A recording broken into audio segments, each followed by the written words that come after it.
दोबारा इसको डिस्कस कर लेते हैं कि एक्चुअली हमारे पास नोरा बेस किस चीज़ पे कर रहा होता है और इसका बेसिक पर्पस क्या है कि हम नोरा यूज़ क्यों करते हैं। तो बेसिकली नोरा हमारे पास non obvious relationship awareness. NORA basically एक हमारे पास टेक्निक है डेटा माइनिंग की और मशीन लर्निंग की।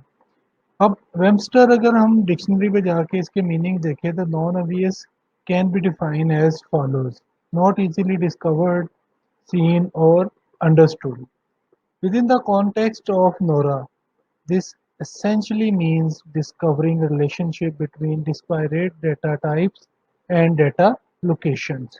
तो नोरा बेसिकली क्या करता है कि किसी भी पर्सन का डाटा डिफरेंट सोर्सेज से कलेक्ट करता है। उनको कलेक्ट करने के बाद फिर उसके बारे में हम different data mining, machine learning की टेक्निक्स लगाते हैं। हम किसी एक स्पेसिफिक पर्सन के बारे में डेटा कलेक्ट करके उसके बिहेवियर को, उसके टेक्सचर को हम एनालाइज कर सकते हैं। फॉर एग्जांपल अगर हमारे पास कोई ऐसा पर्सन है जो वांटेड है, हम उसके बारे में डिफरेंट इंफॉर्मेशन कलेक्ट करना चाहते हैं, तो जो नॉन ऑब्वियस रिलेशनशिप अवेयरनेस है ये हमें हेल्प करता है। अब ये हेल्प हमें किस वे में हो रही होती है, हम उसके बारे में डाटा कहाँ कहाँ से कलेक्ट कर सकते हैं, लाइक जहाँ जहाँ पे वो उसकी थोड़ी सी हाव नाव होती है। लाइक वो कहीं पे जॉब कर रहा है, वो किसी कसिनो में जाता है, वो उसके टेलीफोन नंबर्स हैं, या उसकी फेसबुक के आईडी से, उसकी पोस्ट से, उसके ट्विटर अकाउंट से, उसकी एक्टिविटीज से हम एनालाइज कर सकते हैं। अब आपको पता है कि जी बहुत सारे लोग फॉर एग्जांपल जो रेड लिस्ट में होते हैं उनके बारे में तो हाउ नाउ होती है, लेकिन हम कुछ ऐसे लोगों के बारे में भी इंफॉर्मेशन कलेक्ट करने की कोशिश कर रहे होते हैं कि जिनका हम बिहेवियर चेक करते हैं। तो नोरा हमें हेल्प कर रहा होता है कि जी हम किस तरह से उनके बारे में इंफॉर्मेशन कलेक्ट करें, फिर उसको इंफॉर्मेशन को हम किस तरह से मशीन लर्निंग या डाटा माइनिंग की टेक्निक से उसके बारे में इंफॉर्मेशन ले सकते हैं। जैसे फॉर एग्जांपल कहता है कि technologies such as NORA-as data mining technologies use real-time analysis of data and distributed data mining to uncover non-obvious relationships. For example, NORA could tell you whether your childhood neighbor's boss frequent and same बार as the, हमारे पास और बहुत सारी criminal activities हो सकती हैं। And NORA goes through this process where new data is available. अब आप किसी नोरा टेक्निक से, अब नोरा बेसिकली हमें हेल्प किस बात पे करता है कि हमारे पास बहुत सारे ऐसे, हमने लास्ट टाइम देखा था कि यहाँ पे अगर आप देखें तो लास्ट टाइम हमारे पास बहुत सारी ऐसी फैक्टर्स थे जिनकी वजह से हमारे पास अनएथिकल जो रिलेशनशिप थे वो इंफॉर्मेशन टेक्नोलॉजी के अंदर वो अकर हो रहे थे। फॉर एग्जांपल हमारे पास बहुत सारे की टेक्नोलॉजी ट्रेंड्स थे डेट राइज एथिकल इश्यूज, जैसे डबलिंग ऑफ कंप्यूटर पावर, हमने इसकी बात की कि जी पावर जो है डबलिंग होगी। इससे पहले ज़रा 10 साल पीछे चले जाएं तो हमारे पास कंप्यूटर जो होते थे वो पेंटियम्स के कॉन्सेप्ट में आ रहे होते थे। तो पेंटियम के कॉन्सेप्ट में थे तो उनकी प्रोसेसिंग भी बहुत लो थी, और इसी तरह ही अगर हम उनको देखें तो वो कम डाटा को प्रोसेस करते थे। आज के दौर में कंप्यूटर बड़ा चीपर एंड फास्टर हो गया, तो हम थोड़े टाइम के अंदर बहुत सारी माइनिंग और मशीन लर्निंग की टेक्निक्स यूज़ करके हम डाटा को प्रोसेस कर सकते हैं। ऐसे ही कहते हैं rapidly declining data cost, storage cost है। अब यहाँ पे आप देखें कि जी वहाँ पे कॉन्सेप्ट केबीज का था, फिर एमबीज का आया, फिर हमारे पास जीबीज के कॉन्सेप्ट आ गए, अब तो टेराबाइट्स योगाबाइट्स के कॉन्सेप्ट हैं। हमारे बहुत सारे ऐसे सर्वर मिल जाते हैं, रिमोट सर्वर, जहाँ पे हम डाटा को स्टोर कर सकते हैं, वहाँ पे रेंट आउट कर सकते हैं वहाँ से स्टोरेज को, और वहाँ पे डाटा स्टोर करवा सकते हैं। नेटवर्किंग के अंदर बहुत सारी एडवांसमेंट्स आ चुकी हैं, हमारे बिलियन ट्रिलियन बिट्स पर सेकंड एग्जीक्यूट हो रहे हैं, बहुत अच्छी राउटिंग स्विचिंग कॉन्सेप्ट्स आ चुके हैं। इसी तरह ही हमारे पास एडवांस था डाटा एनालिसिस टेक्निक। तो ये सारे के सारे बेसिक कॉन्सेप्ट हैं जो क्या करते हैं, टेक्नोलॉजी को अनएथिकल बिहेवियर की तरफ लेके जाते हैं। अब आप देखें कि बहुत सारे ऐसे फॉर एग्जांपल सोर्सेज हम यूज़ करते हैं, ईमेल सर्वर्स हैं जहाँ पे हम डाटा दे रहे होते हैं, लाइक हमारे पास हॉटमेल है, जीमेल है, या इवन याहू है। अब आप देखें कि जी हमारी ये इंफॉर्मेशन जो होती है ये डिफरेंट रिमोट सर्वर्स के ऊपर स्टोर्ड है। अब हमें नहीं पता कि हमारी इंफॉर्मेशन को वहाँ पे कैसे यूज़ किया जा रहा है, हमसे कोई राइट्स मांगे जा रहे हैं, हमसे कोई परमिशन ली जा रही है। तो जी इसका इन सब डेटा के साथ क्या हो रहा है, तो हम बेसिकली इसको मिनिमाइज कर सकते हैं अगर हम एथिक्स की वायलेशन ना करें। एथिक्स की अगर हम प्रैक्टिस करते हैं तो डेफिनेटली तो हमारे पास जो अंडरस्टैंडिंग होती है एथिकल एंड सोशल इश्यूज की वो मिनिमाइज हो सकती है। आज हम ज़रा नेक्स्ट टॉपिक की तरफ चलते हैं। तो वो टॉपिक हमारे पास प्रीवियस टॉपिक से ही रेलेवेंट है, तो इसको ज़रा देख लेते हैं कि जी ethical and social issues in information system. तो इसके अंदर हमने कुछ क्वेश्चंस को डिस्कस किया था, what ethical social and political issues are raised by information systems.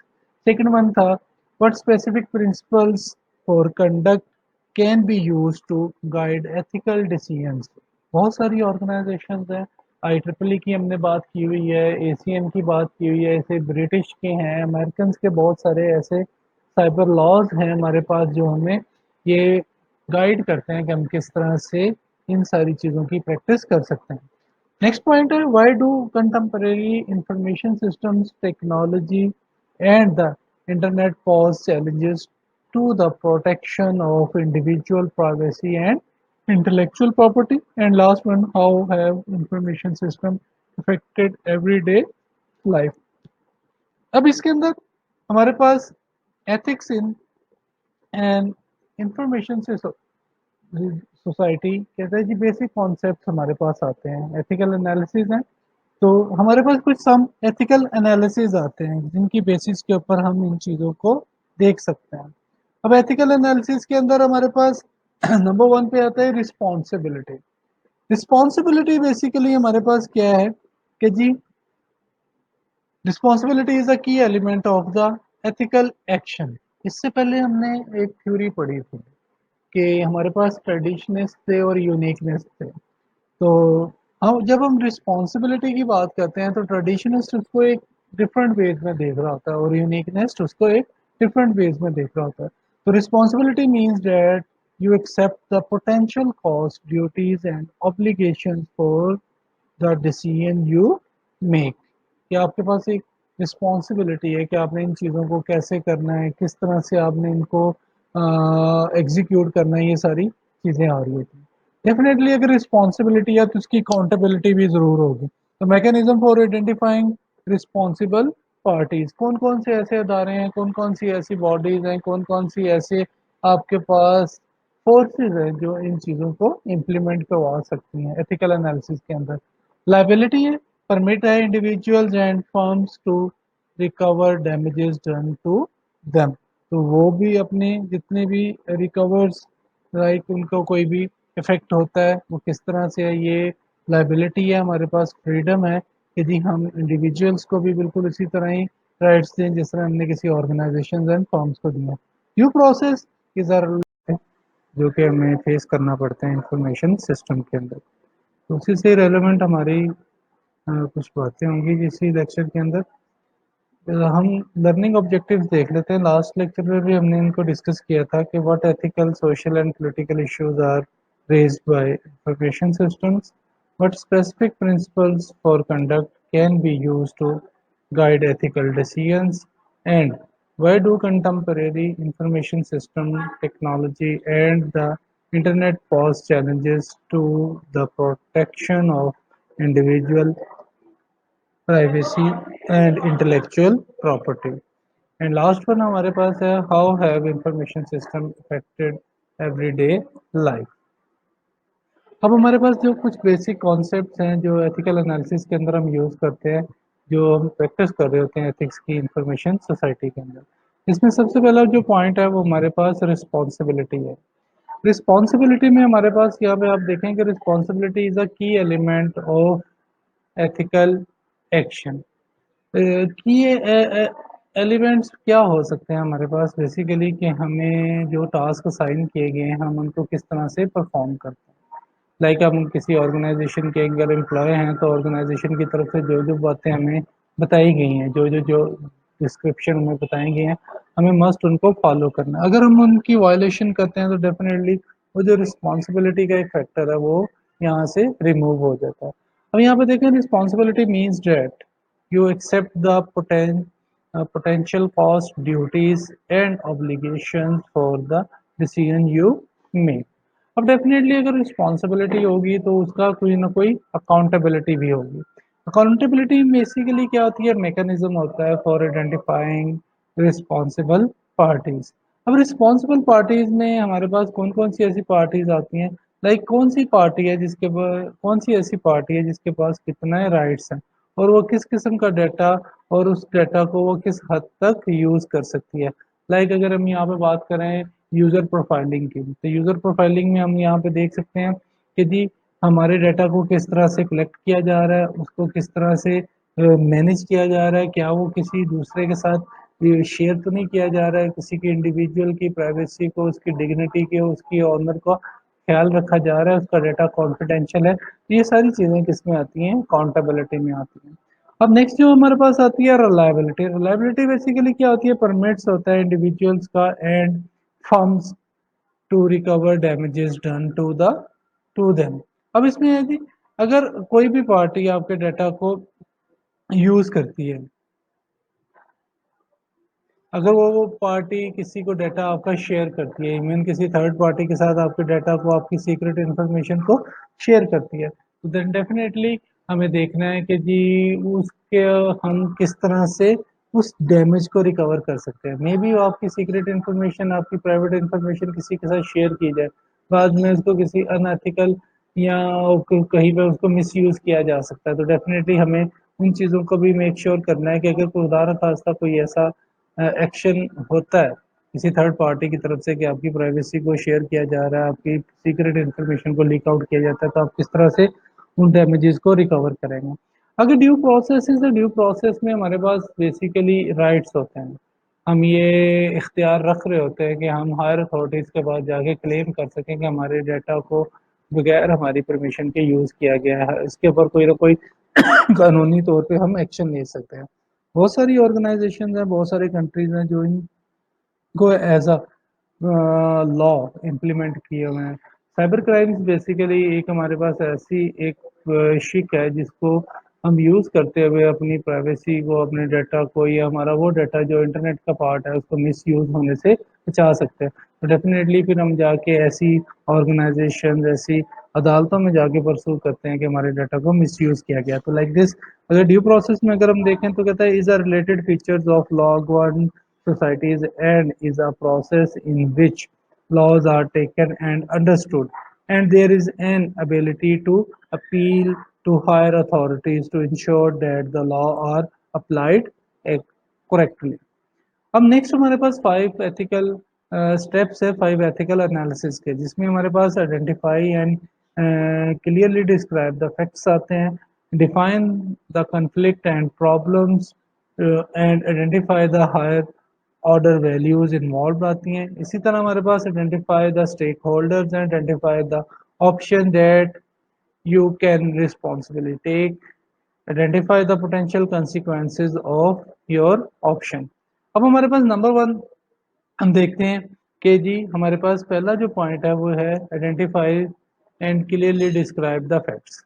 सबसे पहले हमें उन फैक्टर्स को फाइंड आउट करना है कि जिन फैक्टर्स की वजह से प्रॉब्लम आ सकता है। उनमें नंबर वन तो पहले टेक्नोलॉजी है। टेक्नोलॉजी की अभी हमने बात की कि due to fastest communication links, due to decline of storage cost, and हमारे पास और बहुत सारे ऐसे फैक्टर्स हैं, लाइक हमारे पास जो कंप्यूटर की पावर है वो डबल हो गई है, हमारे पास स्टोरेज जो कैपेसिटी है या स्टोरेज का जो मीडियम्स है वो हमारे पास एक्स्ट्रा हो गए हैं। इसी तरह हमारे पास नेटवर्किंग के जो कॉन्सेप्ट्स हैं वो और ज़्यादा अच्छे हो गए। डाटा आपका विद इन 9 सेकेंड्स एक जगह से दूसरी जगह ट्रांसमिट किया जा सकता है। इसी तरह हम डाटा कहाँ से कलेक्ट कर रहे हैं, डाटा का जो इनपुट मेथड्स हैं वो क्या है, डाटा प्रोसेसिंग के मेथड्स क्या हैं, डाटा कहाँ पे यूज़ किया जा सकता है। ये बहुत सारे ऐसे फैक्टर्स हैं जिनको हमें आइडेंटिफाई करना ज़रूरी है कि हमारे डाटा को किसी जगह पे मिसयूज़ किया जा सकता है। आगे नेक्स्ट जो है हमारे पास सेकंड पॉइंट है। सेकंड पॉइंट में वो कहता है कि डिफाइन द कन्फ्लिक्ट और problem and identify the higher order values involve. अब इसके अंदर जो सेकंड पॉइंट है वो है what are the different parties affected, also identify boundaries. अब हमारे पास सबसे पहला तो कॉन्सेप्ट ये होना चाहिए कि जी हम उन चीज़ों को रिकॉग्नाइज करें कि कौन-कौन सी ऐसी पार्टीज़ हैं जो इस चीज़ से इफ़ेक्ट हो रही हैं। हमारे पास जब तक कोई बाउंड्रीज़ हम आइडेंटिफ़ाई नहीं करेंगे, बाउंड्रीज़ हम स्पेसिफ़ाई नहीं करेंगे, तब तक हमें इन चीज़ों का नहीं पता चलेगा कि हम किसको कितने राइट्स, किसको कितने प्रिविलेजेस दे चुके हैं। और अगर हम बाउंड्रीज़ को आइडेंटिफ़ाई कर लेते हैं, तो डेफ़िनेटली वो जो डैमेज है, वो हम मिनिमम या उसको बिल्कुल मिनिमाइज़ कर सकते हैं। तो इसीलिए हमें सबसे पहले हर ऑर्गेनाइज़ेशन के अंदर, हर इंडिविजुअल के लिए एक हमें सेट ऑफ स्टैंडर्ड्स बनाने पड़ेंगे। बाउंड्रीज़ डिफ़ाइन करना पड़ेंगी कि कौन कहाँ तक, किस हद तक ये डाटा को एक्सेस कर सकता है। थर्ड वन हमारे पास आता है आइडेंटिफ़ाई द स्टेक होल्डर्स। अब स्टेक होल्डर्स बेसिकली वो लोग हैं जो डायरेक्टली और इनडायरेक्टली आपके उस सिस्टम का पार्ट होते हैं। और अब हम एक भी बात कर रहे हैं कि जी हम इंफॉर्मेशन सोसाइटी की बात करें। अब इंफॉर्मेशन सोसाइटी में किसी ऑर्गेनाइजेशन का ओनर्स भी हो सकते हैं, कोई डाटा एंट्री ऑपरेटर्स हो सकते हैं, कोई डाटा प्रोसेसिंग वाले पर्सन हो सकते हैं, कोई आपके डाटा एनालिस्ट हो सकते हैं, इवन हमारे पास एंड यूजर्स है। तो हमें इन चीज़ों को भी देखना है। फॉर एग्जाम्पल अगर मैं ये कह रहा हूँ कि जी हमारे पास एक ऑर्गेनाइजेशन है, वो चाह रही है कि हम किसी के पर्सनल डाटा को कुछ इस तरह से डिस्प्ले करें, वो मे बी एथिकली, मॉरली और सोशली इलीगल हो। मे बी आपका जो डाटा कलेक्ट करने वाले लोग हैं, डाटा एंट्री ऑपरेटर्स हैं, वो जो डाटा एंटर कर रहे हैं, वो रोग इन्फॉर्मेशन को डेटाबेस के अंदर स्टोर कर रहे हो। तो ऐसे बहुत सारे हमें फैक्टर्स को भी आइडेंटिफाई करना है जो एज अ स्टेक होल्डर हमारे उस इंफॉर्मेशन सिस्टम का पार्ट है। आगे फोर्थ वन है identify the options that you can responsibly take. अब आप इसमें देखें कि लिस्ट ऑफ एक्शंस है कि आपने कौन-कौन से एक्शंस परफॉर्म करने हैं, कौन-कौन से एक्शंस हैं, कौन-कौन से ऐसे आपने रूल्स एंड रेगुलेशंस हैं, कौन से ऐसे पैरामीटर्स हैं जिनको आपने चेक करना है कि ये आपकी जो चीज़ें हैं वो एथिकली, सोशली और मॉरली इम्प्लीमेंट की जाएँ। तो हमें इन पॉइंट्स को भी मेक श्योर करना है। एंड लास्ट वन हमारे पास फिफ्थ पॉइंट है identify the potential consequences of your options. अब हमारे पास बहुत सारे ऐसे पोटेंशियल ऑप्शंस हैं, पोटेंशियल हमारे पास फैक्टर्स हैं जिनको हम लॉफुली, फोर्सफुली इम्प्लीमेंट कर सकते हैं कि जी वो कौन-कौन सी ऐसी चीज़ें हैं या वो कौन-कौन से ऐसे हमारे पास फैक्टर्स आ सकते हैं जो हमारी इन प्रैक्टिसेस को इम्प्लीमेंट नहीं होने दे रहे। लाइक वो पॉलिटिकल, वो सोशल भी इश्यूज आ सकते हैं कि हम कुछ पॉलिटिकली भी चीज़ों को इम्प्लीमेंट नहीं कर पाते, कुछ सोशली हमारे पास ऐसे सीक्वेंस बन जाते हैं, ऐसे हमारे पास वहाँ पे वो सिचुएशन बन जाती है कि हम जिन चीज़ों को इम्प्लीमेंट नहीं कर पाते। ये 5 स्टेप्स हैं जो हम एथिकल एनालिसिस के अंदर आइडेंटिफाई कर रहे होते हैं। अब हम ये ना इनको वन बाय वन देखते हैं। Identify and describe the facts, find out how did what you want and where, when, and how. Define the conflicts or dilemma and identify the higher order values involved. Ethical, social, and political issues always reference higher values. Identify the stakeholders, identify the options that you can responsibly take, like none of the options satisfy all the interest involved, but that some options do a better job than others. ऐसे ही fifth one हमारे पास है identify the potential consequences of your option. Some options may be ethically correct, but this actors from other point of view. अब हमारे पास कौन-कौन से ऐसे factors थे अभी मैंने बताया पॉलिटिकल भी हो सकते हैं, सोशल भी हो सकते हैं, एथिकल भी हो सकते हैं और अनएथिकल भी हो सकते हैं, जो हमें इन चीज़ों के बारे में एक डेडलॉक का किरदार अदा कर रहे होते हैं, ये चीज़ें इम्प्लीमेंट करने नहीं दे रहे होते। ऐसे ही हमारे पास 6 एथिकल हमारे पास प्रिंसिपल्स हैं जो कैंडिडेट एथिकल प्रिंसिपल के तौर पे जाने जाते हैं। अब हमारे पास इसमें नंबर 1 पे आता है जी गोल्डन रूल्स आते हैं, इमैनुअल कैंट के रूल्स आते हैं, डिस्कार्ड्स आते हैं, रूल्स है, यूटिलिटेरियन प्रिंसिपल आते हैं, हमारे पास रिस्क अवर्जन प्रिंसिपल आते हैं and ethical no free lunch rule आते हैं। अब इसमें हमारे पास सबसे पहला जो गोल्डन रूल है, गोल्डन रूल के अंदर हम ये बात कह रहे हैं do unto others as you would have them do unto you. Mean to say हम जैसा एक्सपेक्ट करते हैं कि हमारे साथ कोई ट्रीटमेंट की जाए, हमारे साथ बिहेव किया जाए, बिल्कुल इसी तरह ही हम दूसरों के साथ भी वही बिहेव करें। जैसे कि हमारे इस्लाम में भी है कि जो चीज़ आप अपने लिए पसंद करते हैं डेफिनेटली आप अपने भाई के लिए भी वही चीज़ पसंद करें। तो हम ये कभी भी यहाँ पे कोई दो राय नहीं रख सकते कि जी हम अपने लिए so called set of standards बना लें और दूसरों के लिए हम उनके अंदर उन स्टैंडर्ड्स को मीट ही ना करें जो हम उनके साथ प्रैक्टिस कर रहे हैं या जो उनको हम सर्विसेज दे रहे हैं। जैसे एमियल कैंट हमारे पास कैटेगोरिकल इम्पेरेटिव्स हैं। If an action is not right for everyone to take, it is not right for anyone. Like हमें कोई भी ऐसा काम नहीं करना जो सिर्फ एक किसी एक स्पेसिफिक के लिए है और बाकी लोगों के लिए नहीं है। फॉर एग्जाम्पल अगर हम एक ऑर्गेनाइजेशन की बात करते हैं तो वहाँ पे टाइम की पाबंदी सबसे इम्पोर्टेंट फैक्टर है कि लोग टाइम पे आएंगे टाइम पे जाएंगे। तो किसी एक के लिए रिलैक्सेशन नहीं होनी चाहिए कि वो जब मर्जी आ जाए, उसके लिए कोई भी लॉ नहीं है, उसको कोई पूछने वाला नहीं है और बाकियों के लिए ये चीज़ें बड़ा स्ट्रिक्टली इम्प्लीमेंटेड है। बिल्कुल इसी तरह अगर हम करप्शन की बात करते हैं तो जी करप्शन बेसिकली एक हमारे पास क्या है, एक एक प्लेंटी है तो उसकी डेफिनेटली हमें कोई ना कोई चार्जेस होने चाहिए। ये नहीं है कि जी कोई एक बंदा है जो उसके उस पोर्शन का पार्ट नहीं है, वो करप्शन करे तो उसके लिए कोई कानून नहीं है और अगर कोई और करता है तो उसके लिए कानून है। तो डेफिनेटली हमें क्या करना पड़ेगा, एक सिमेट्री रखनी पड़ेगी। जब तक हम सिमेट्री नहीं लेके आएंगे सबके लिए एक एक एक ही रूल नहीं होंगे, एक ही रेगुलेशन नहीं होंगे, देन डेफिनेटली तब तक हम अनएथिकल जो बिहेवियर है या अनएथिकल जो हमारे पास एक्शन होते हैं, जो इंफॉर्मेशन सोसाइटी का पार्ट बन रहे होते हैं, हम उनको नहीं रोक सकते हैं। थर्ड वन हमारे पास डिस्कार्ड्स रूल ऑफ एक्सचेंज है। वो कहते हैं if an action can not be taken repeatedly it is not right to take at all. Mean अगर हमें शुरू से ही पता चल जाता है कि हम एक एक्शन एक ये ऐसा एक्शन है जिसको परफॉर्म करने से कुछ नुकसान हो सकता है जो बेटरमेंट की तरफ नहीं लेके जा सकता, तो डेफिनेटली हमें उसको शुरू में ही स्टॉप कर देना चाहिए, हमें उसकी प्रैक्टिस नहीं करनी चाहिए। ना कि हम उसकी प्रैक्टिस करते रहे बाद में हमें अल्टीमेटली ये पता चले कि ये वो एक्शन था जिसकी वजह से बहुत ज़्यादा नुकसान हो गया या हम उस स्टेज पे पहुंच गए हैं जहाँ पे उस नुकसान को हम रिकवर नहीं कर पाते। तो डेफिनेटली हमें इन चीज़ों को भी पॉइंट आउट करना चाहिए। यूटिलिटेरियन प्रिंसिपल है take the action that achieve the higher और ग्रेटर वैल्यूज। डेफिनेटली हर बंदे की ये कोशिश होती है, ऑर्गेनाइजेशन की कोशिश होती है कि वो अपनी तरफ से मैक्सिमम पुट करे जिससे उसको ज़्यादा उसका रिवार्ड मिल सके, उसकी प्रोडक्टिविटी हो, उसकी आउटपुट मिले। तो हमें भी कोशिश करनी चाहिए कि हम वो काम करें जो हमारी सोसाइटी के लिए, हमारे अदारे के लिए, हमारे मुल्क के लिए बेहतर है। ना कि हम वो टास्क परफॉर्म करें जो सिर्फ किसी एक इंडिविजुअल को उसका फ़ायदा दे रहे हैं लेकिन वो अल्टीमेटली दूसरे के लिए या मुल्क के लिए नुकसान का बायस है।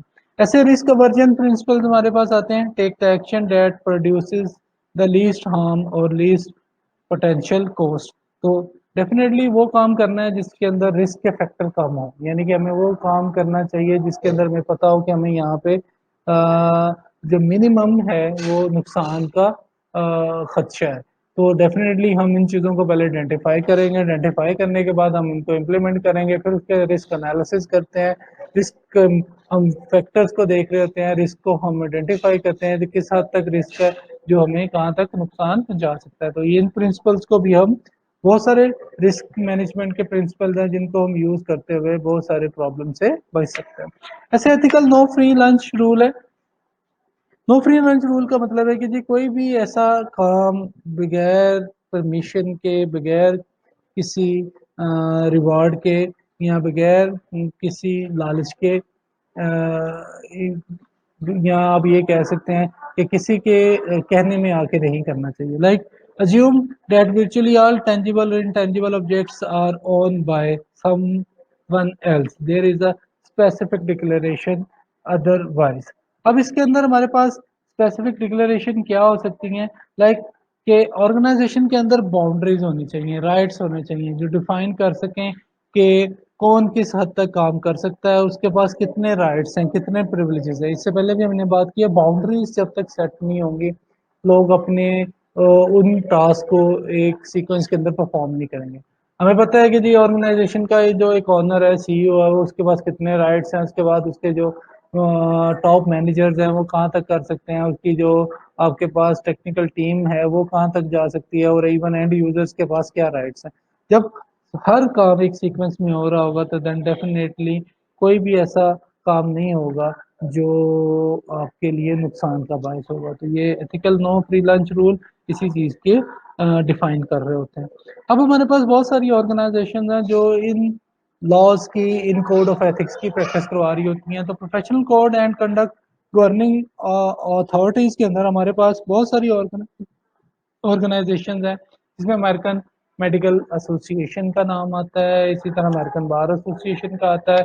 ऐसे ही हमारे पास association of information technology professionals की बात करते हैं, ACM association of computing machinery की, और हम आई ट्रिपल ई की बात पहले ही कर चुके हैं। तो आई ट्रिपल ई में कोड ऑफ एथिक्स बहुत सारी चीज़ों बताता है कि जी हम कहाँ पे एथिक्स की वायलेशन कर रहे होते हैं, कहाँ पे चीज़ें हमें लग रहा है कि ये अनएथिकल थी तो हमने इनकी प्रैक्टिस की है, कौन से ऐसे पॉइंट्स से एथिकल जो इम्प्लीमेंट हो सकते हैं जिससे किसी की डिग्निटी, किसी की रिस्पेक्ट, किसी की इंटेलेक्चुअल प्रॉपर्टी, किसी के राइट्स को नुकसान हो सकता है। तो अब ये ऑर्गेनाइजेशंस करती क्या हैं? These professional groups take responsibility for the potential regulation of their professions by determining entrance qualification and competence. तो ये मैक्सिमम हद तक कोशिश कर रही होती हैं कि इन कोड्स की प्रैक्टिस करवाई जाए, हर चीज जो हर ऑर्गेनाइजेशन को कोड ऑफ एथिक्स के बारे में बताया जाए, वो एथिक्स की प्रैक्टिस करें, जिससे हम क्या कर सकते हैं, डिफरेंट प्रॉब्लम से बच सकते हैं। लाइक हम जब हम अनएथिकल चीज़ों की प्रैक्टिस कर रहे होते हैं तो डेफिनेटली वो डिजास्टर की तरफ जा रही होती हैं। उसमें इंडिविजुअल्स को भी नुकसान हो रहा होता है, ऑर्गेनाइजेशंस को भी होता है। तो अब आप देखेंगे, इससे पहले हमने लेक्चर में डिस्कस किया है कि बहुत सारी ऐसी ऑर्गेनाइजेशंस हैं जिन्होंने एथिक्स की वायलेशन की थी, और वो दुनिया के बहुत बड़े स्टेक होल्डर्स थे। आज वो बहुत डिक्लाइन का शिकार हो गए हैं, आज वो दुनिया में कहीं पे भी नजर नहीं आते। तो डेफिनेटली उन्होंने एथिक्स की वायलेशन की, कुछ ऐसे पैरामीटर्स थे, बहुत सारी केस स्टडीज भी डिस्कस की जिसमें वो एथिक्स की वायलेशन करते रहे और बाद में अल्टीमेटली उनको बहुत ज़्यादा नुकसान हुआ। ऐसे ही हमारे पास रियल वर्ल्ड एथिकल डिलेमिया आता है, डेडलॉक्स के कौन से ऐसे फैक्टर्स हैं जो इन चीज़ों को अनएथिकल प्रैक्टिस की तरफ लेके जाते हैं। तो इसमें हमारे पास सबसे पहले वॉइस रिकग्निशन सॉफ्टवेयर्स की अगर हम बात करें, इसी तरह ही वर्क फोर्स की बात करते हैं, तो ये दो मेजर पॉइंट्स हैं कि जो हमें लगता है कि जी ये हमें अनएथिकल जो है वो प्रैक्टिसेस की तरफ लेके जाते हैं। तो इसमें आप देखें, voice recognition software reduce the need for human operators by enabling computer to re- recognize a customer's response to a series of computerized questions। इसी तरह ही अगर हम वर्क फोर्स की बात करते हैं तो reduction in the work force leads to financial difficulties. अब सारी बात है कि अगर हम जो कंप्यूटर ऑपरेटर्स हैं या ऐसे लोग हैं जो डाटा एंट्री से रेलिवेंट है, ये सिस्टम एनालिस्ट हैं या हमारे पास सिस्टम में एक्सपर्ट्स हैं, अगर हम इनको एक मशीन के साथ या मशीनों के साथ रिप्लेस करेंगे तो देन डेफिनेटली लेक्चर में भी डिस्कस कर रहे थे, उसी से ही रेलेवेंट है। तो उसी लेक्चर को लेकर मज़ीद आगे चलते हैं और देखते हैं कि इसके अंदर क्या क्या और बातें हैं जो एथिकल एंड सोशल इश्यूज़ को इंफॉर्मेशन सिस्टम्स के अंदर एलेबोरेट कर रही हैं या उनको उजागर कर रही हैं। तो इसमें हमारे पास जो की पॉइंट्स हैं कि what ethical, social, and political issues are raised by information system? What specific principles for conduct can be used to guide ethical decisions? And हमने ये सारे पॉइंट्स 1, 2, 3 एंड 4 ये बार बार डिस्कस किए हैं। आज ज़रा देखते हैं कि जी यूरोपीय यूनियन जिसके बारे में क्या कहती हैं, यूरोपियन प्राइवेसी लॉ जो है वो क्या कहता है। तो हमारे पास जो मॉरल डायमेंशन है इंफॉर्मेशन सिस्टम के, इनको यूरोपियन जो डायरेक्टिव्स हैं उसके पर्सपेक्टिव में देखते हैं तो वो किस तरह से इसके ऊपर काम कर रही हैं। तो हमारे पास जो यूरोपियन डायरेक्टिव्स हैं डाटा प्रोटेक्शन, वो requires companies to inform people when they collect information about them and disclose how it will be stored and used. हमें हमने इससे पहले भी बात की है कि जी हाँ, जब भी हम बात करते हैं डेटा प्रोटेक्शन की तो हम यूएस की, यूरोपीय यूनियन की और यूएस की बात करते हैं। तो यूरोपीय यूनियन जो है वो बेसिकली डेटा सिक्योरिटी के ऊपर ज़्यादा फोकस कर रही होती है, स्पेशली इंडिविजुअल्स की डेटा सिक्योरिटी के ऊपर। तो हमारे पास डेटा प्रोटेक्शन जो डायरेक्टिव्स हैं, वो ऑफिशियली जो डायरेक्टिव्स हैं यानी कि जो उनकी क्लॉज हैं वो 95, 46 और EC on the protection of individual with regards to the processing of personal data and on the free movement of such data। तो ये बेसिकली 3 क्लॉज हैं जो इंडिविजुअल्स की डेटा से की प्राइवेसी से रेलेवेंट है। तो यूरोपीय यूनियन जो है वो इन क्लॉज को अडॉप्ट कर किया था 1995 के अंदर। फिर इन्होंने इसको एज अ लेजिस्लेशन इम्प्लीमेंट करवाया था कि जी हमारे पास जो पर्सनल जो प्रोसेसिंग है डेटा की वो किस तरह से होगी। तो इसी तरह ही जितने भी यूरोपीय यूनियन के हैं या यूरोपीय यूनियन डायरेक्टिव्स जो डेटा प्रोटेक्शन रूल्स पे को फॉलो करते हैं, उसके अंदर हमने देखा होगा कि हमारे पास जो यूरोपीय यूनियन मेंबर्स हैं, nations cannot transfer personal data to countries with no similar privacy protection like यूरोपीय यूनियन कंट्रीज जो यूरोपीय यूनियन प्राइवेसी लॉ को फॉलो कर रहे होते हैं वो कभी भी किसी भी इंडिविजुअल के डाटा को यूएस बेस्ड प्राइवेसी प्रोटेक्शन के साथ शेयर नहीं करेंगे, क्योंकि आपको पता है कि यूएस के अपने कानून हैं, अपनी लेजिस्लेशन है और यूरोप की अपनी लेजिस्लेशन है। तो इस तरह यूरोपीय यूनियन जो है वो मैं बार बार कह चुका हूँ कि वो इंडिविजुअल्स की प्राइवेसी पे ज़्यादा फोकस कर रहे होते हैं। इसी तरह requires the informed consent of customer. तो कस्टमर की जो वो कंसेंट है, उसकी रजामंदी है, वो बहुत बहुत ज़रूरी समझी जाती है यूरोपियन यूरोपियन डायरेक्टिव्स के अंदर जो डेटा प्रोटेक्शन रूल्स को इम्प्लीमेंट करवा रही होती है। तो अगर हम बात करें यूएस की, तो US businesses uses the safe harbour framework. Safe harbour framework क्या है कि वो अपने कानून, अपनी लेजिस्लेशंस, अपने रूल्स एंड रेगुलेशंस को बना रहे होते हैं। जैसे फॉर एग्जांपल प्राइवेट ऑर्गेनाइजेशंस हैं, वो उनके अपने कानून हैं और अपने ही तरीके हैं कि वो किस तरह से किसी इंडिविजुअल की प्राइवेसी को, डाटा को कैसे वो शेयर करेंगे। तो यहाँ पे देखिए self regulatory policy to meet objectives of government legislation without involving government regulations or enforcement। तो यानी कि गवर्नमेंट का उसके साथ कोई ताल्लुक नहीं होता, लेकिन वो under the umbrella of may be US वो काम कर रहे होते हैं, लेकिन वो अपने तरीके से अपने रूल्स एंड रेगुलेशंस के ज़रिए से वो डाटा कलेक्ट करते हैं, डाटा को डिस्ट्रीब्यूट करते हैं और डाटा की प्राइवेसी को देख रहे होते हैं। अब इसमें हमारे पास बहुत सारे इंटरनेट चैलेंजेस भी आते हैं जो प्राइवेसी के अंदर आ रहे होते हैं। तो सबसे पहला जो चैलेंज है वो हमारे पास आता है कुकीज़ का, कि कुकीज़ कैसे काम करते हैं। तो कुकीज़ बेसिकली हमारे पास जितनी फाइल्स होती हैं downloaded by the website to visitors hard drive to help identify visitors browser and track visits to site. अब ये आपको पता है कुकीज़ से हम पहले से ही वेल फ़ेमिलियर हैं कि कुकीज़ कैसे काम करती हैं, कि कुकीज़ बेसिकली आपके पास फाइल्स होती हैं जो डाउनलोडेड होती हैं वेबसाइट से, कहाँ पे उस विज़िटर के सिस्टम की हार्ड ड्राइव के अंदर। आइडेंटिफाई करने के लिए उसके वेब ब्राउज़र की हिस्ट्री को, उसके ट्रैक को, कि वो कौन-कौन सी वेबसाइट्स को कैसे वो विज़िट करता है।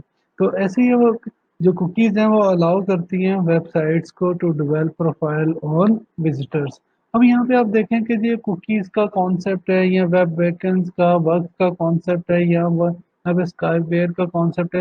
ये बेसिकली आपके पास जितनी भी बिहेवियरल टारगेटिंग होती है, इसकी तरफ लेके जा रहा होता है। कि हम कैसे किसी इंडिविजुअल को मॉनिटर कर सकते हैं, उसकी एक्टिविटीज़ क्या हैं, वो किस तरह की पोस्ट करता है, वो किस तरह की वीडियोस देखना पसंद करता है। तो बिल्कुल उससे ही रेलेवेंट फिर बहुत सारी ऑर्गेनाइजेशन उस इंडिविजुअल को वो सारे कंटेंट्स शो करवा रही होती है। तो ये डाटा बेसिकली गूगल भी प्रोवाइड कर रहा होता है और इवन यूट्यूब उसकी एक आप ये कह सकते हैं कि सिस्टर ऑर्गेनाइजेशन है, तो वो भी इसी तरह की बिहेवियरल टारगेटिंग के ऊपर काम कर रही होती है। जैसे ही वेब बैकएंड्स हैं या बग्स है, ये टिनी graphic embedded in a email and web pages to monitor how is reading messages. तो बिल्कुल इसी तरह हमारे पास स्पाईवेयर्स भी आते हैं, ये secretly installed on users computer. अब आपके पास बेसिकली ये की लॉगर्स होते हैं या आपके पास ये की स्ट्रोक्स होते हैं जो क्या कर रहे होते हैं कि आपकी एक्टिविटीज़ को मॉनिटर कर रहे होते हैं। मे ट्रांसमिट यूजर्स की स्ट्रोक और डिस्प्ले अनवांटेड एड्स। तो आपको देखा होगा कि अनवांटेड एड्स आ रही होती हैं जो वो यूजर्स के सिस्टम के ऊपर वो डिस्प्ले करवाई जा रही होती है, ये सारे स्काईवर्स के की वजह से हो रही होती है। तो गूगल जो है वो बेसिकली कलेक्शन कर रहा होता है प्राइवेट डाटा की, और बेसिकली ये किस काम के लिए यूज करता है, किसी की बिहेवियरल टारगेटिंग के लिए इसको इस्तेमाल किया जा रहा होता है। अब बेसिकली हम देखते हैं जी कि कुकीज़ कैसे आइडेंटिफाई करती हैं वेब जो उसके विजिटर्स होते हैं उनको। तो बेसिकली इससे पहले कि हम इसको ज़रा थोड़ा-सा सीक्वेंस को डिस्कस करेंगे किस तरह से क्या रिक्वेस्ट जा रही होती हैं यूज़र से सर्वर की तरफ और सर्वर से यूज़र की तरफ। तो पहले थोड़ा-सा एक कॉन्सेप्ट ले लेते हैं कि कुकीज़ का बेसिकली कॉन्सेप्ट क्या होता है। अभी हमने डिस्कस किया लेकिन इसको देख लेते हैं। अगर इसको ब्रॉडकास्ट सेंस में देखें तो कुकीज़ अलाउ कर रही होती है website to store state information on your machine. This information lets a website remember that site your browser is in, and ID is one simple piece of state information. If an ID exists on your machine, the site knows that you have visited before. अब हमने क्या करना है कि इस sequence को देखना है कि जी कुकीज़ कैसे काम कर रही हैं। तो फर्स्ट जो स्टेप है उसमें आप देखें, the web server reads the users web browser and determine the operating system, browser name, version name, internet address and other information. Second step के अंदर क्या हो रहा होता है, the server transmit a टिनी text file with user identification information called a cookie, which is the user browser receive and store on the user computer hard drive. Third step के अंदर, when the user returns to the website, the server requests the contents of any cookie it deposited previously in the user's computer. Then fourth step के अंदर क्या हो रहा होता है, उसको वेलकम किया जा रहा होता है। The web server reads the cookies, identify the visitor and calls up data on the user. तो आप देखिए कि basically cookies are written by a website on a visitor's hard drive. When the visitor return to the website, the web server requests the ID number from the cookies and use it to access the data stored by that server on that visitor. The website can then use these data to display personalized information. तो बिल्कुल इसी sequence के अंदर cookies जो होती हैं वो identify करवा रही होती हैं किसी भी वेब ब्राउज़र को, वेब विजिटर को, सॉरी। अब इसमें हमारे पास देखें कि यूएस लॉज जो हैं वो बिजनेस के to gather transaction information use their use this for other marketing purposes. For example, online industry promote self regulations over privacy legislation. तो मैंने भी बताया था कि ऑनलाइन इंडस्ट्री जो है वो बिहेवियरल टारगेटिंग को देख रही होती है। तो वो ऐसी बहुत सारी ऑर्गेनाइजेशंस इंडिविजुअल्स के डाटा को कलेक्ट करती है और बिल उससे रेलेवेंट वो ऐड उसकी मशीन के ऊपर डिस्प्ले हो रही होती है। लाइक वो फेसबुक यूज़ कर रहा है या आप कोई गूगल की कोई भी वेबसाइट को विजिट कर रहे हैं तो वहाँ पे आपके पास देखेंगे डिफरेंट एड्स आ रही होती हैं जो आपकी उस नेचर से रेलेवेंट होती हैं, क्योंकि वो सारा डाटा उन ऑर्गेनाइजेशंस ने इन ऑर्गेनाइजेशंस के साथ शेयर किया होता है जो इन्होंने आपके बारे में कलेक्ट किया होता है। तो इसी तरह ही कहते हैं, however our extent of responsibility taken arrives. Statement of information use, opt out, हमारे पास सिलेक्शन बॉक्सेस होते हैं, online sales of privacy principles. तो most websites do not have any privacy policies. तो बहुत सारी ऑर्गेनाइजेशंस की आपको पता है कि जिनकी वेबसाइट्स एग्जिस्ट कर रही होती हैं उनके ऊपर कोई भी प्राइवेसी पॉलिसी नहीं होती। कोई भी किसी भी टाइम किसी की इंफॉर्मेशन को देख सकता है, शेयर कर सकता है, वहाँ से मॉडिफाई कर सकता है, एटसेट्रा। तो यूएस के अंदर ये अभी भी ऑप्शन अवेलेबल है कि आपकी ऑर्गेनाइजेशन जो आपके डाटा को कलेक्ट कर रही है वो किसी थर्ड पार्टी के साथ आपके डाटा को शेयर कर सकती है। अब यहाँ पे ऑप्ट आउट और ऑप्ट इन बेसिकली कॉन्सेप्ट है क्या? ऑप्ट आउट और ऑप्ट इन, फॉर एग्जांपल अगर हम किसी जगह पे जाके हम अपना कोई लॉगिन क्रिएट कर रहे हैं, तो वहाँ पे आपने देखा होगा कि जी जब हम लॉगिन क्रिएट कर रहे होते हैं तो वहाँ पे हमारे पास बहुत सारी ऑप्शंस आ रही होती हैं। उन ऑप्शंस के अंदर हमारे पास डिफरेंट चेक बॉक्सेस होते हैं। अब हम चेक बॉक्सेस को पहले से फॉर एग्जांपल कि अगर वो पहले से ही वो मार्क नहीं है तो हम उनको मार्क करते हैं, फिर हम जाके उनको एक्सेप्ट करते हैं, तो ये हमारे पास ऑप्ट आउट ऑप्शन आ सकती है। तो इसी तरह ही अगर वो ऑप्ट इन में हमारे पास ये ऑप्शन है कि जी अगर फॉर एग्जांपल हम दोबारा से ही वो पूरा एक साइन अप पेज को बना रहे हैं, वहाँ पे जाके different user name password password दोबारा वो मांग रहे होते हैं, कोई और इन्फॉर्मेशन वो कलेक्ट कर रहे होते हैं, वहाँ पे दो तीन बॉक्सेस ऑलरेडी चेक्ड होते हैं, तो हम उनको जाके अनचेक कर सकते हैं। तो ये हमारी अपनी मर्जी होती है कि जी हम इसको चेक आउट चेक इन करें या चेक आउट करें। तो ऑप्ट आउट में आप देखें an opt out model of informed consent permit the collection of personal information until the consumer specifically requests that the data not be collected। इसी तरह ये ऑप्ट इन में हमारे पास है opt in model of informed consent in which the business is prohibited from collecting any personal information unless the consumer specifically takes action to approve information collection and use. Here the default option is no collection of user information। अब हमारे पास opt out और opt इन का concept जरा थोड़ा सा अच्छा हो गया। अब हम जरा नेक्स्ट देखते हैं कि टेक्निकल सोल्यूशन क्या हो सकता है। जो टेक्निकल सोल्यूशन में हमारे पास P3P, बेसिकली P3P हमारे पास एक प्रोटोकॉल है। तो ये हमें बेसिकली क्या अलाउ कर रहा होता है कि ये हमारे पास जितनी भी वेब साइट्स होती हैं वो कम्युनिकेट कर रही होती हैं प्राइवेसी पॉलिसीज के साथ विजिटर्स के, तो उनको वो देख रहा होता है, मॉनिटर कर रहा होता है। तो ये बेसिकली ये प्रोटोकॉल है that specifies a way to determine if a websites security policy meets user privacy requirement. तो अगर तो वो उस वेबसाइट की सिक्योरिटी है वो मीट करती है यूजर की रिक्वायरमेंट्स के साथ जो वो चाह रहा होता है। तो P3P includes a machine readable vocabulary and syntax that can be used to describe website security policy and consumers self-identified privacy preferences. तो बिल्कुल इसी तरह ही ये जो P3P प्रोटोकॉल है ये बेसिकली अलाउ करता है website to communicate privacy policies to visitor web browser users.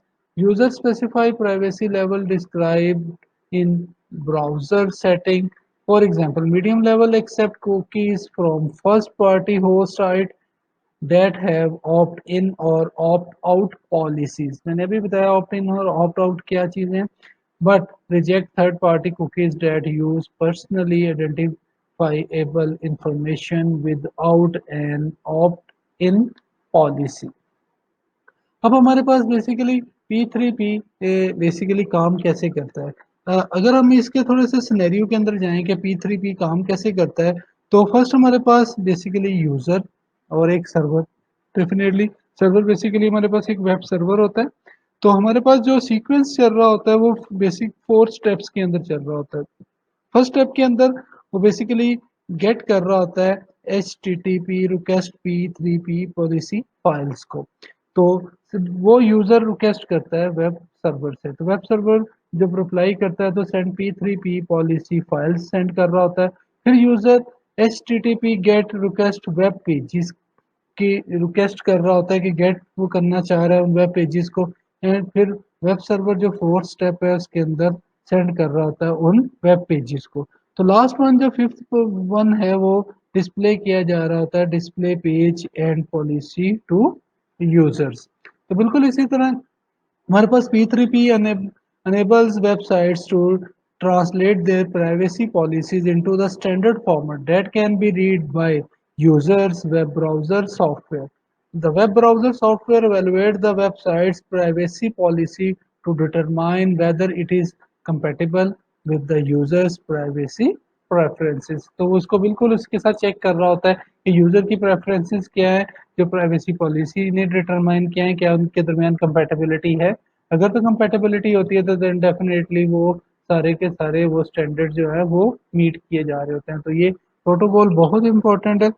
इस प्रोटोकॉल को बेसिकली यूज तब ही किया जाता है जब हम ये चाह रहे होते हैं कि वेबसाइट्स जो सिक्योरिटी पॉलिसीज हैं वो यूजर्स की प्राइवेसी रिक्वायरमेंट्स के साथ मीट कर सकें।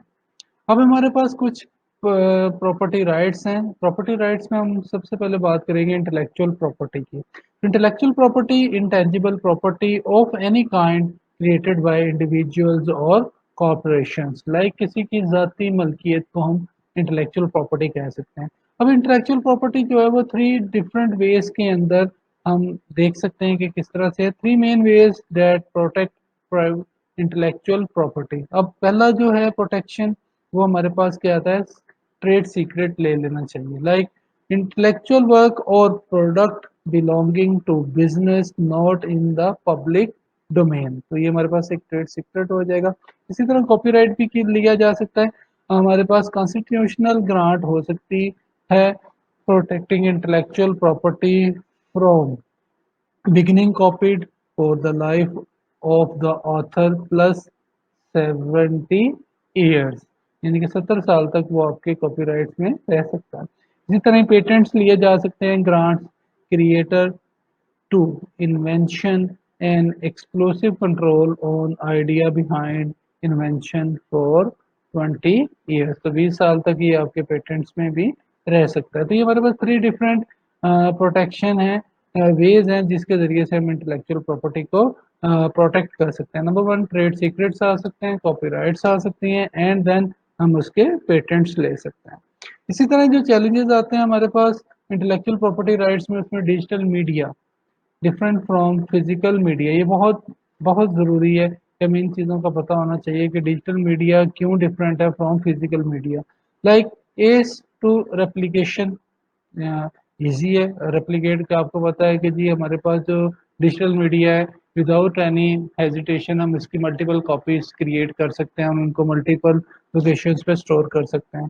तो बिल्कुल इसी तरह as to transmission network internet बहुत यानी कि ईजी है कि आप किसी भी डिजिटल मीडिया को, कोई फाइल है, कोई टेक्स्ट फाइल है, कोई ऑडियो है, कोई वीडियो है, आप उसको ट्रांसमिट कर सकते हैं। डिफ़िकल्टी इन क्लासिफाइंग सॉफ्टवेयर, ये ज़रा थोड़ी-सी डिफ़िकल्टी आ सकती है कि कौन से सॉफ्टवेयर है जो क्लासिफाई किए स्पेसिफिकली इन टर्म्स के लिए यूज़ किए जा सकते हैं। कम्पैक्टनेस हमारे पास आती है और डिफ़िकल्टीज़ इन एस्टेब्लिशिंग यूनिकनेसेस। तो ये कुछ हमारे पास ऐसे पॉइंट्स हैं जिनके ज़रिए से हम इन चीज़ों को डिफरेंशिएट कर सकते हैं कि किस तरह से डिजिटल मीडिया डिफरेंट है फिजिकल मीडिया से। ऐसे डिजिटल मिलेनियम कॉपीराइट एक्ट आया था जो क्या कहता है कि make it illegal to circumvent technology-based protection of copyrighted materials। तो ये बेसिकली हमारे पास डिजिटल मिलेनियम कॉपीराइट एक्ट है जो बेसिकली कॉपीराइटेड जितना भी कंटेंट्स होते हैं, मटेरियल्स होते हैं, उनको देख रहे होते हैं। इसी तरह हमारे पास अकाउंटेबिलिटी है, लाइबिलिटी कंट्रोल है, computer related liability problems. If software fails who is responsible. तो डेफिनेटली अगर हमने कोई सॉफ्टवेयर लिया है और फेल है कि किसी स्पेसिफिक टास्क के लिए हमने बनवाया है, तो अगर वो टास्क परफॉर्म नहीं हो रहे, then if seen as part of machine that injures or harms software reducer and operator may be answerable। तो हमारे पास सॉफ्टवेयर जो प्रोड्यूसर है और ऑपरेटर है वो उसका आंसरेबल है, रिस्पॉन्सिबल है कि क्यों नहीं काम कर रहा। If seems as a similar to book difficult to hold author publisher responsible. And and last one है, what should liability be if software seen as services. अगर वो सर्विस है तो would this be similar to telephone system not being answerable for transmitted message। तो क्या ये भी आपके पास थ्री ऑप्शन है। अगर ये हार्मफुल है तो उसका वो जो प्रोड्यूसर है, वो उसका ऑपरेटर है, वो आंसरेबल है। अगर आपको लग रहा है कि ये कोई किसी पब्लिशर का है, बुक का है, तो ज़ाहिर बात है कि बुक को होल्ड करना मुश्किल हो सकता है। अगर ये आपकी लाइबिलिटी है तो सॉफ्टवेयर एज अ सर्विस आ रहा है तो definitely telephone system may be similar to telephone system not being answerable. Telephone system इस चीज़ का आंसरेबल नहीं होता यदि आपके जो मैसेजेस हैं वो ट्रांसमिट हो गए हैं या नहीं हो गए हैं। तो इस तरह से हम कंप्यूटर रिलेटेड लाइबिलिटी प्रॉब्लम्स को देख रहे होते हैं। आगे हमारे पास सिस्टम क्वालिटी होती है, data quality and system errors हैं। अब what is an acceptable technologically feasible level of system quality? तो हमारे पास lossless software is economically unfeasible। तो थ्री प्रिंसिपल्स जो हमारे पास हैं वो यूज़ होते हैं पुअर सिस्टम परफॉर्मेंस के लिए। नंबर वन हमारे पास सिस्टम्स बग्स आते हैं, एरर्स आते हैं, हार्डवेयर एंड फैसिलिटी फेलियर्स आते हैं, एंड लास्ट वन हमारे पास poor input data quality, most common source of business system failure आ रहा होता है। तो ये हमारे पास थ्री प्रिंसिपल सोर्सेज हैं किस चीज़ के, हम ऑफ पुअर सिस्टम परफॉर्मेंस के। इसी तरह quality of life, equity, access and हमारे पास बाउंड्रीज। हम लास्ट टाइम ये डिस्कस किया था कि बाउंड्रीज बहुत इंपॉर्टेंट है कि अगर हमने किसी भी चीज़ को कंट्रोल में रखना है तो हमें उसके प्रिविलेजेस, उसके राइट्स क्रिएट करना पड़ेंगे। तो यहाँ पे अब हमारे पास देखें जी, हमारे पास negative social consequences of the system में क्या क्या आते हैं। बैलेंसिंग पावर आती है, रैपिडिटी आती है, चेंजेस के अंदर मेंटेनेंस बाउंड्रीज है, और डिपेंडेंसीज एंड वनरेबिलिटीज की बात करते हैं। तो सबसे पहले बैलेंस की बात करते हैं। बैलेंसिंग पावर कैसे हो सकती है? ऑल दो कंप्यूटिंग पावर डिसेंट्रलाइजिंग की डिसीजन मेकिंग रिमेन सेंट्रलाइज्ड। तो बिल्कुल इसी तरह रैपिडली हमारे पास जो रैपिडिटी आ रही है ऑफ चेंजेस के अंदर, बिजनेस में not have enough time to respond to global competitors. तो बिल्कुल इसी तरह मेंटेनेंस क्या है, कंप्यूटर इंटरनेट यूज़, हमारे पास वर्क डेज, हमारे पास इसी तरह और फैमिली पर्सनल टाइम्स। तो ये सारी हमारे पास बाउंड्रीज को मेंटेन करना पड़ेगा कि जिसकी वजह से हमारे पास जो नेगेटिव सोशल कंसिक्वेंसेज हैं सिस्टम के, वो रेज हो रहे होते हैं। ऐसे डिपेंडेंसीज एंड वनरेबिलिटीज की बात करते हैं। Public and private organisations ever more dependent on computer system. तो ये डिपेंडेंसीज हैं जो basically public and private organisation totally fully functionally depend कर रहे होते हैं कंप्यूटर सिस्टम्स के अंदर, ईच एंड एवरी थिंग के अंदर। इसी तरह कंप्यूटर क्राइम्स एंड अब्यूज़ की बात करते हैं। तो डेफिनेटली कंप्यूटर क्राइम बेसिकली हमारे पास एक commission of illegal act through use of computer और against a computer system. Computer में भी ऑब्जेक्ट और इंस्ट्रूमेंट ऑफ क्राइम। तो ये बहुत आजकल के दौर में कंप्यूटर आपको पता है कि एज अ वेपन यूज़ किया जाता है किसी की डिग्निटी, किसी की प्राइवेसी को, किसी की इंफॉर्मेशन को इलीगली अनऑथोराइजली एक्सेस करने के लिए। तो सबसे इम्पोर्टेंट जो है, अब आप देखें क्या है, आज के दौर में इंटरनेट का दौर है, इतना फास्टेस्ट कम्युनिकेशन लिंक्स का दौर है। तो अभी साइबर स्टाल्किंग, साइबर पुलिंग, इसी तरह हैरेसमेंट की बातें होती हैं। तो ये डेफिनेटली इसके पीछे जो विक्टिम होता है वो कंप्यूटर का मिस यूज़ होता है। तो कंप्यूटर अब use unethical acts not illegal, spam, high cost for businesses in dealing with spam. तो हमें पता है कि स्पैम्स आ रहे होते हैं, बहुत सारे स्पाईवेयर्स आ रहे हैं, बग्स क्रिएट किए जा रहे होते हैं डेली बेसिस के ऊपर, बहुत सारे ऐसे वायरसेस क्रिएट किए जा रहे होते हैं जो विजिटर्स के सिस्टम के ऊपर इंस्टॉल किए जा रहे होते हैं। वो ऑटोमेटिकली एग्जीक्यूटेबल फाइल्स होती हैं जहाँ से वो डाटा को कलेक्ट कर किया जा रहा होता है, किसी की सीक्रेट इन्फॉर्मेशन को।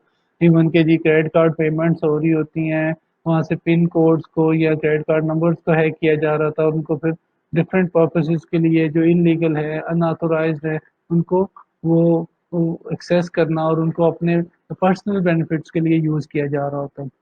इसी तरह एम्प्लॉयमेंट है, री engineering work resulting in lost jobs. तो ये भी हमारे पास एम्प्लॉयमेंट सबसे इम्पोर्टेंट फैक्टर है कि मशीनों की वजह से अनएम्प्लॉयमेंट, ये एक फॉर एग्जांपल 10 मैन फोर्स थी किसी भी ऑर्गेनाइजेशन के अंदर, वो 10 लोग मिलके एक काम को कर रहे थे। जब सिस्टम आते हैं तो सिस्टम रिप्लेस कर देते हैं इंसानों को, तो वो कंप्यूटर जो होते हैं, मे बी एक जो आपके पास कोई ऑर्डिनरी कंप्यूटर है वो 10 एक मशीन जो है वो 10 ऑर्डिनरी पीपल को रिप्लेस कर सकती है, लेकिन मे बी वो जो 10 एक मशीन है उसको भी तो किसी एक एक्स्ट्रा ऑर्डिनरी पर्सन ने डिज़ाइन किया होता है। तो डेफिनेटली जब ऐसे सिस्टम आते हैं तो वहाँ यहाँ पे भी चांसेस होते हैं कि जी कंप्यूटर के ज़रिए से आप क्राइम कर सकते हैं, उसको मिसयूज़ कर सकते हैं। इसी तरह सिक्योरिटी आती है एंड एक्सेस आता है, डिजिटल हमारे पास डिवाइड आता है। Certain ethnic and income group in the United States less likely to have computer or internet access। तो इसके हमारे पास और बहुत सारे ऐसे पैरामीटर्स हैं जो ये रियलाइज करवा रहे होते हैं, ये हमें बता रहे होते हैं कि जी कंप्यूटर को किस तरह से मिसयूज़ किया जा सकता है।